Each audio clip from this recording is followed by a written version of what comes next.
වරුණ කියන රහතන් වහන්සේ පුංචි කොල්ලව මහාන කළා.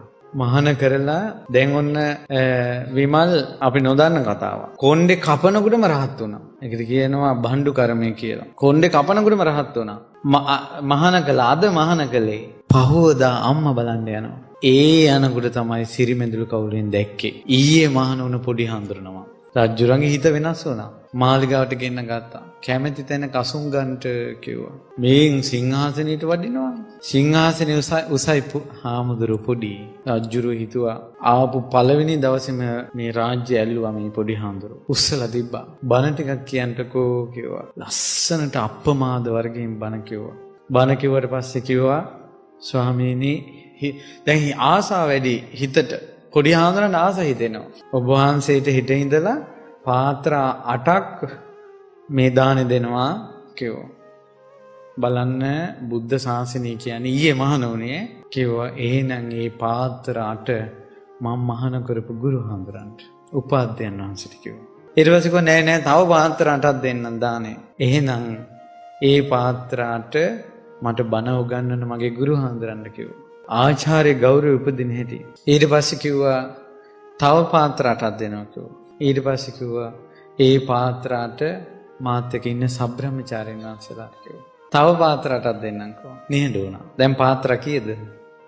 32යි. පහවද උදේ 30 දෙනමක් රහතන් වහන්සේලා සමග රජගෙදරට දානට වඩිනවා. සංසාර පුරුද්ද. ඇයි මේ සංසාර පුරුද්ද? කලින් ජීවිතේ සහෝදරයෝ කොහොම මේ සහෝදරයෝ උනේ? අයියයි මල්ලිලා දෙන්නයි. මේ පැණි විකුණනවා. ඊට පස්සේ පසේ බුදුරජාණන් වහන්සේ නමකට පැණි ඕන වෙලා. ඒ පසේ බුදුරජාණන් වහන්සේ පැණි හොයාගෙන ආවා. ඊට පස්සේ පින්ඩපාතේ වඩිනකොට කෙල්ලෙක් ඇහුවා වතුර ගෙනියන්න ආපු කෙල්ලේ මොකද ස්වාමීනි අවේලාවේ පින්ඩපාත වැඩි හවහා කරේ මේ. ඊට පස්සේ කිව්වා මේ පැණි ඕන වෙලා බෙහෙතකට. ආන්න ස්වාමීනි අර හරිය මේ පැණි විකුණනවා. කෙලින් අත දික්කොලා. ඒ අයියන්ඩේ නම් හරි හොඳයි කිව්වා. ඊට පස්සේ ගියා. යනකොට මල්ලි ඉන්නවා. උන්වහන්සේ දැකලා පැහැදිලා පැණි පූජා කළා. මෝන ලස්සනයි පසේ බුදුරජාණන් වහන්සේ. මොහ මණ්ඩල. පාත්‍රයෙන් පැණි වැක්කිරෙනකල් පූජා කළා. සතුටුයි. ඒතර රජකමනේ හිතේ වැඩ කරන්නේ මං කියේකනේ ධර්මේ නැති ලෝකේ රාජ්‍යකමට ආසයි කියලා. මේ මුළු දඹදිවටම ඉතිරි පැතිරි ගිය ආනුභාවකින් රජ වේවා කියලා පැතුවා. ඊට පස්සේ කෙල්ල පාරේ හිටියා. ඔය අයියා දුන්නේ නැත්නම් මං ණයට පැණි ඉල්ලගෙන පූජා කරනවා කියලා පාරේ හිටියා. ස්වාමිනේ පැණි ලැබුණාද? ලැබුණා කිව්වා. මොකද්ද ප්‍රාර්ථනා කළේ කිව්වා. රජ වෙන්න පැතුවා කිව්වා. ස්වාමීනි පැණි තියෙන දිශාවට අත දික් කරපු පිණින් ඒ රජතුමාගේ බිසව වේවා කිව්වා. අහක ඉඳලා ප්‍රාර්ථනා. ඊට පස්සේ අයියලා දෙන්න ආවා. ඇවිල්ලා කිව්වා මේ කිව්වා අයියේ අද ශ්‍රමණයන් වහන්සේ ශ්‍රමණය කොහෙද බං මෙහෙ කොයි හරි මේ රොඩි කොල්ලෙක් එන්නේ නැති සිවුරක් දාගෙන රොඩි ගමටම දානවා කිව්වා මං හිටියානම්. අනේ අනිත් එකේ නකෝ අනේ මං හිටියානම් කරදිය වැරල්ලෙන් එහා පැත්තට දාන්නේ කිව්වා. එහෙම කියන්න එපා. සන්තින්ද්‍රියා සන්ත මානසා ඔක්කිට චක්කු මිත බහනේ ඉඳුරන් සංවරයි. උන්වහන්සේ හරි ගුණවත් කියලා ගුණ කිව්වා. පැහැදුනා නේ සාදු එනං හරි කියලා. අර ඉතිරෙන්ට පැණි පූජා කරපු කෙනා ඉතිරි පැතිරි ගිය බලයකින් ධර්මාශෝක කියලා රජ වුණා. කෙලින්ම අත දික් කළානේ. අන්න රජ කුමාරිකාවක් ඉපදුනා. මේ සන්දි නෑ.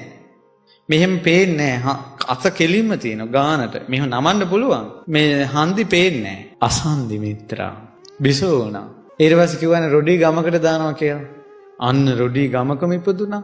නිග්‍රෝධ සාමණේර වසල ගමක ඉපදුනේ. කරදිය වරල්ලෙන් එහා පැත්තට දානවා කිව්වනේ.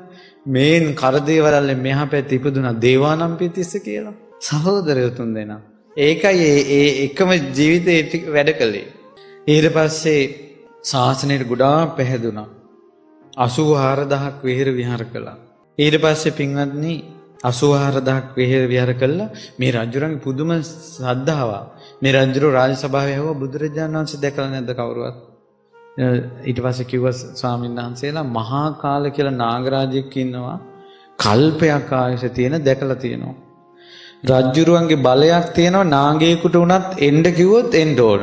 රජුරෝ මාලේ අරන් මහා කාල නාගරාජයා පැමිණේවා කියලා මාලේ මෙහෙම පොළොවට දැම්මා.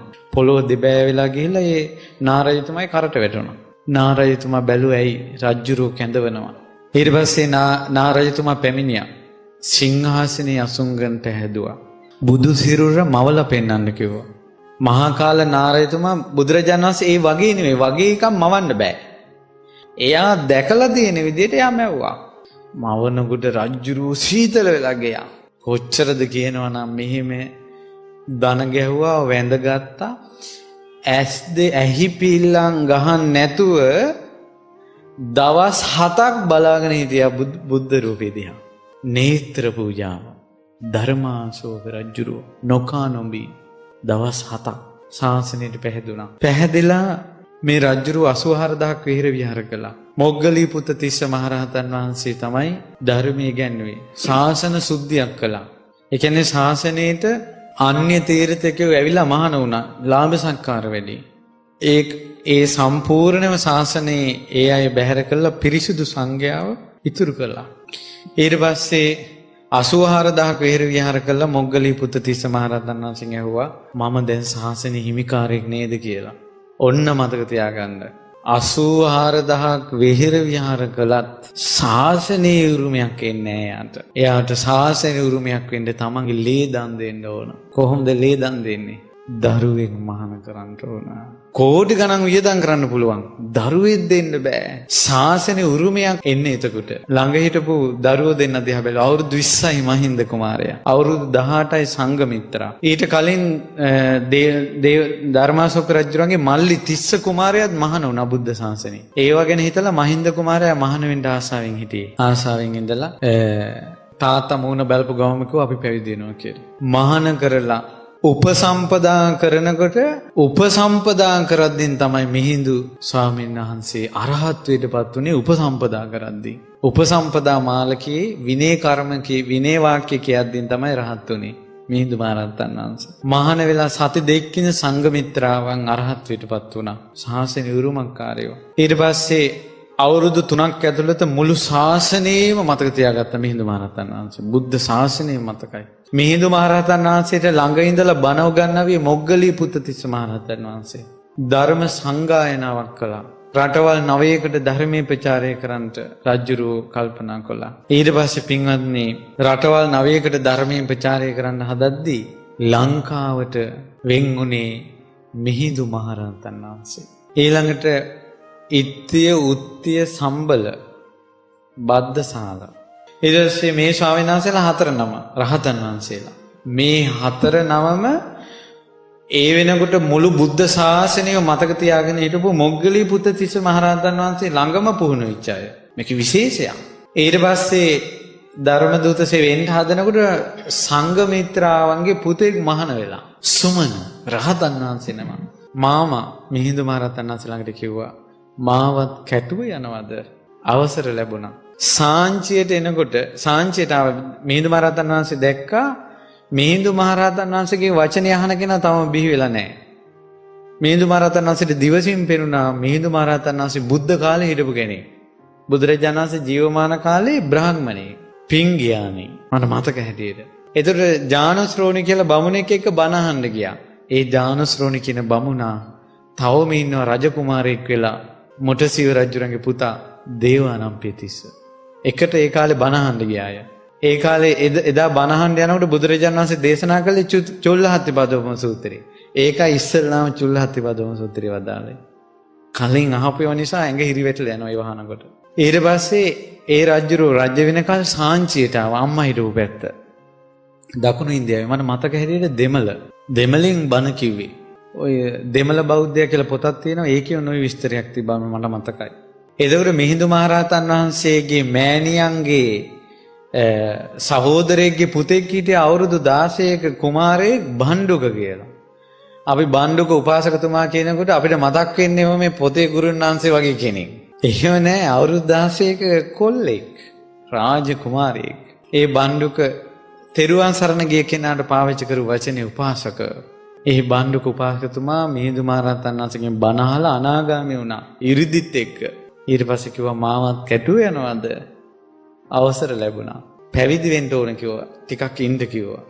ඇයි එයා පැවිදි කරන හැටි ලංකාවේ මිනිස්සුන්ට පෙන්වන්න පුළුවන් මහාන කරන හැටි. ගෙන්නගෙන ගියොත්. ඒකයි.